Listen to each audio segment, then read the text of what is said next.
Welcome to tax की ability with CS Piyush Jain.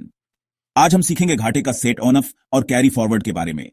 जब आप सेट ऑन और कैरी फॉरवर्ड को समझ लेंगे तो आप अपने टैक्स को बेहतर तरीके से मैनेज कर सकते हैं। सेट ऑन मतलब उसी साल में लॉसेस एडजस्ट करना। इसका मतलब है कि अगर आपको किसी एक सोर्स ऑफ इनकम से लॉस हुआ है तो आप उसे उसी साल के दूसरे सोर्स की इनकम से एडजस्ट कर सकते हैं। कैरी फॉरवर्ड मतलब उन लॉसेस को आगे के सालों में ले जाना। आसान है ना? पहले इंट्रा हेड सेट ऑफ।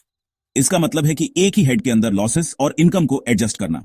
मान लो आपके दो घर हैं, एक घर से आपको लॉस हो रहा है और दूसरे से इनकम। आप उस लॉस को दूसरे घर की इनकम से एडजस्ट कर सकते हैं।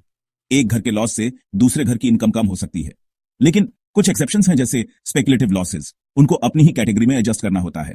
स्पेकुलेटिव लॉसेस को आप किसी और कैटेगरी ऑफ इनकम के साथ मिक्स नहीं कर सकते, उन्हें उसी कैटेगरी में एडजस्ट करना होता है। अब inter head set off. Inter head set on off का मतलब है कि आप एक हेड ऑफ इनकम के लॉस को दूसरे हेड की इनकम से एडजस्ट कर सकते हैं। घर का लॉस बच गया, उसे अपनी सैलरी या बिजनेस इनकम के अगेंस्ट यूज करो, लेकिन याद रखो बिजनेस लॉसेस सैलरी इनकम से एडजस्ट नहीं कर सकते। और कैपिटल लॉसेस के अपने अलग नियम हैं। हाउस प्रॉपर्टी लॉसेस, उन्हें 8 साल तक कैरी फॉरवर्ड करो। इसका मतलब है कि अगर आपको इस साल हाउस प्रॉपर्टी से लॉस हुआ है तो आप उसे अगले 8 सालों तक कैरी फॉरवर्ड कर सकते हैं। बिजनेस लॉसेस वही, लेकिन टाइम पे इनकम टैक्स रिटर्न फाइल करो। स्पेकुलेटिव लॉसेस सिर्फ 4 साल। Capital losses, short term capital loss short और लॉन्ग टर्म दोनों गेन्स से ऑफसेट कर सकते हैं। लॉन्ग टर्म सिर्फ लॉन्ग टर्म गेन्स से सेट ऑन ऑफ कर सकते हैं।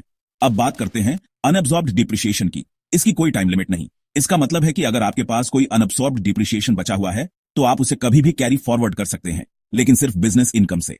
समझ आ गया? बहुत सिंपल है। अगर आप इन बेसिक कॉन्सेप्ट्स को समझ लेते हैं तो आप अपने टैक्स को बेहतर तरीके से मैनेज कर सकते हैं और ज्यादा सेविंग्स कर सकते हैं। अगर आज आप थोड़े ज्यादा टैक्स सेवी फील कर रहे हैं तो लाइक बटन दबा दो, और अगर आपके पास कोई सवाल है तो कमेंट्स में पूछें। हम आपकी मदद करने के लिए यहां हैं।